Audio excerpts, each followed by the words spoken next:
negara dalam negara di PIK 2. Itu saya kira pidato Prabowo bulan Oktober menyinggung soal adanya negara PIK 2 di dalam NKRI yang ada di Banten. Ini harus diaudit secara menyeluruh, ada audit lingkungan, dan itu bisa terjadi kalau ini dinyatakan sebagai bencana nasional. Tapi ternyata di Tempo, dan saya barusan dapat tulisannya tentang bahwa ada perusahaan Prabowo juga yang terlibat.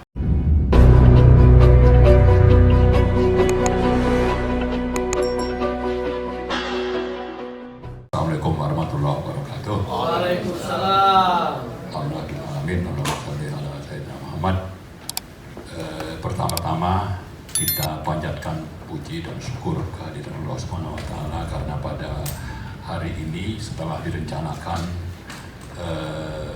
beberapa minggu yang lalu dan tertunda sekitar 2 minggu, akhirnya hari ini kita bisa berkumpul di sini di UIN Jakarta ya untuk berdiskusi, mendengarkan beberapa hal yang mendesak dalam penyelenggaraan negara kita di Indonesia ini. Jadi untuk itu saya ucapkan terima kasih kepada teman-teman penyelenggara. Mudah-mudahan acara ini sukses dan mendapat ridho dari Allah Subhanahu wa Ta'ala. Saya mulai dengan judul. Jadi judulnya itu ada bicara reformasi yang tertunda, tapi isunya adalah pertama kita menagih janji terutama kepada Presiden Prabowo tentang pemberantasan korupsi. Kemudian juga fakta bahwa selama 10 tahun itu sudah begitu banyak fakta-fakta yang mengarah kepada beberapa oknum orang, katakanlah Joko Widodo itu sebagai pengkhianat negara, ada juga Luhut. Jadi ini 2 isu besar, jadi ada korupsi, ada pengkhianat negara. Yang faktanya ini sebetulnya kenapa kita angkat isu ini, karena bicara korupsi, saya kira lebih dari 10 kali Pak Prabowo itu kalau pidato sejak Oktober 2024 sampai terakhir misalnya di Hari Guru ya, itu bicara tentang ingin memberantas korupsi, tapi dalam praktek itu tidak terjadi. Beberapa contoh misalnya mau memberantas korupsi yang sudah sangat nyata, ada kejahatan pada proyek WUSH, ruginya negara saja itu ya dibanding tawaran dari Jepang itu sekitar 73 triliun. Belum lagi nanti ada tanah negara yang dijual kepada proyek WUSH ini, padahal ini punya negara yang mestinya bisa dikonversi menjadi pemilikan misalnya. Jadi tanah negara itu dikorupsi juga. Jadi sedikit soal WUSH, ternyata sikap Prabowo itu adalah akan menanggung tentang beban keuangan WUSH ini sampai sekitar 60 tahun sambil nanti dikompensasi dengan adanya perpanjangan proyek dari Surabaya, dari Jakarta ke Surabaya misalnya. Tapi koruptornya itu kalau mau ditangkap, ditelusuri, diselidiki, disidik itu bisa, cuma tidak dilakukan itu gitu ya. Kemudian juga kita bicara proyek-proyek lain yang memang pada dasarnya itu ada pengkhianat negaranya. Misalnya yang terakhir itu di Morowali, ada kedaulatan negara yang dikangkangi oleh yang namanya konglomerat bekerja sama dengan investor Cina dan negara Cina, sehingga ada bandara yang bisa bebas tanpa imigrasi, tanpa bea cukai di Morowali dan berlangsung lebih dari 4 tahun. Dan itu bisa dengan bebas orang-orang asing itu masuk ya, keluar masuk, dan juga barang-barang hasil dari smelter yang ada di Morowali dan mungkin juga di sekitar Sulawesi Tengah, Sulawesi Tenggara, dan Maluku. Nah kemudian juga ada negara dalam negara di PIK 2. Itu saya kira pidato Prabowo bulan Oktober menyinggung soal adanya negara PIK 2 di dalam NKRI yang ada di Banten. Nah, tapi faktanya ini kan pengkhianat negaranya ada Jokowi, ada di sana misalnya Aguan, ada Salim, ada Erlangga Hartarto, itu tidak di follow up, diproses secara hukum. Nah, jadi dengan itu, dengan beberapa contoh ini mungkin tidak terlalu banyak, tidak bisa saya sebutkan satu persatu, tapi contoh-contoh ini sudah bisa menunjukkan bahwa Yang ada adalah hanya omon-omon, mau berantas korupsi dan mau berantas pengkhianat negara. Nah, kenapa bisa begitu?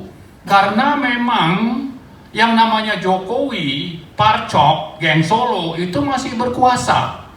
Sehingga seandainya pun berulang-ulang, ya lebih dari 3 kali Prabowo mengatakan dia tidak di bawah kendali Jokowi, tapi dari fakta penyelenggara negara ini bisa kita yakini bahwa dia memang berada di bawah kendali Jokowi.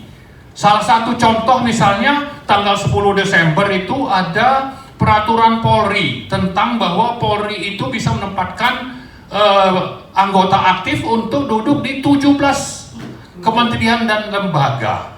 Sementara bulan lalu itu ada putusan MK nomor 114 bahwa Polri itu tidak boleh menempatkan anggotanya yang aktif di lembaga-lembaga itu, dan mestinya ini dikoreksi. Malah yang ada sebaliknya, Kapolri berani mengeluarkan putusan Polri tentang penempatan di 17 lembaga tadi. Ini merupakan fakta bahwa sebetulnya yang berkuasa itu siapa? Bahwa dengan keberanian atau sikap dari Kapolri ini ada minimal 3 lembaga negara tinggi, 3 lembaga tinggi negara yang dikangkangi. Pertama itu MK, kedua itu Presiden, ketiga itu DPR. Ya. Ini kan aturan main yang sebetulnya dari awal sudah ditetapkan oleh DPR. Ini dikangkangi oleh Kapolri. Kenapa bisa begitu? Karena saya yakin dia merasa dialah yang jadi presiden. Dan dia di bawah kendali dan juga di bawah keamanan dari Jokowi. Jadi sebetulnya yang jadi presiden itu bisa saja kita anggap Sigit ya, dan juga atasannya itu Joko Widodo.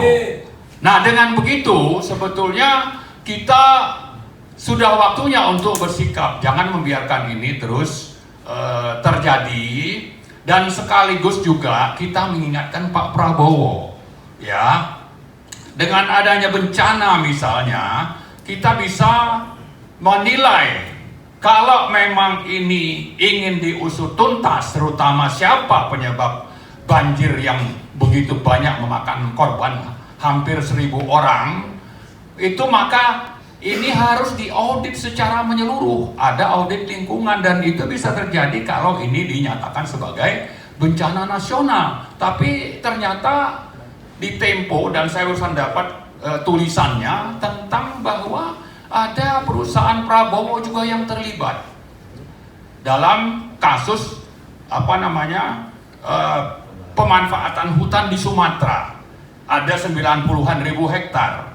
Nah, sebaliknya, kalau ini tidak dinyatakan sebagai bencana nasional, sementara keuangan negara itu bermasalah, bisa saja nanti makin ke belakang ini bisa menggerogoti kepercayaan publik dan asing terhadap pemerintah ini. Dan sudah ada mulai suara yang menyatakan ternyata lebih baik zaman Jokowi dibanding zaman Prabowo. Nah, kalau sudah seperti ini kan sebetulnya sudah peringatan bagi Prabowo bahwa soal korupsi, soal pengkhianatan negara dia tidak berbuat apa-apa. Bahwa di sisi lain ada agenda Jokowi untuk membuat nanti ekonomi semakin parah, sehingga rakyat di sisi lain akan percaya bahwa sebetulnya zaman Jokowi itu lebih baik. Sehingga dengan begitu bisa saja akhirnya ada perlawanan rakyat untuk melengsarkan Prabowo. Nah, karena itu ini kita ingatkan kepada siapa, terutama kepada Pak Prabowo. Jangan hanya omon-omon bicara berantas korupsi, bicara ingin menghilangkan negara dalam negara, tapi dalam prakteknya yang terjadi sebaliknya. Dia takut berhadapan dengan siapa? Dengan Jokowi, dengan Sigit, dengan Parcok, dengan geng Solo. Nah, ini tidak bisa dibiarkan. Karena itu kita nyatakan kita mendukung dia sepanjang dia memang masih pro negara, pro rakyat ya, dan anti kepada koruptor dan anti kepada pengkhianat negara. Tapi kalau memang ini tidak bisa dilakukan oleh Prabowo, apa boleh buat? Ya mungkin sudah waktunya kita itu untuk melawan, dan kita mulai dengan acara sebelumnya itu di bulan lalu di UMJ, lalu hari ini di UIN, mungkin nanti bisa di tempat lain, untuk akhirnya bisa saja Mei 14 itu kita adakan di Tugu Proklamasi. Untuk apa? Untuk memulai perlawanan. Perlawanan terhadap siapa? Terhadap rezim, terutama kita ingin supaya Jokowi dan Gibran itu tidak berlanjut.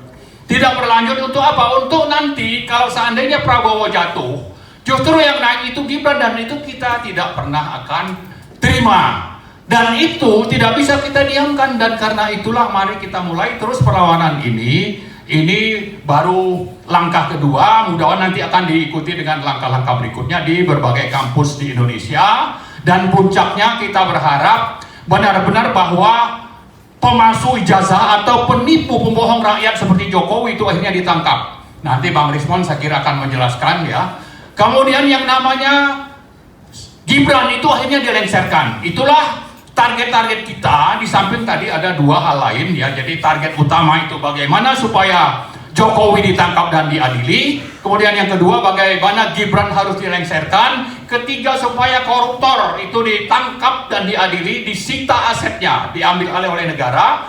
Kemudian pengkhianat-pengkhianat negara seperti Luhut yang membiarkan bagaimana industri nikel nasional itu dikuasai oleh konglomerat dan Cina ini bisa berakhir. Saya kira itu saja yang dapat saya sampaikan. Lebih kurang mohon maaf. Wassalamualaikum warahmatullahi wabarakatuh.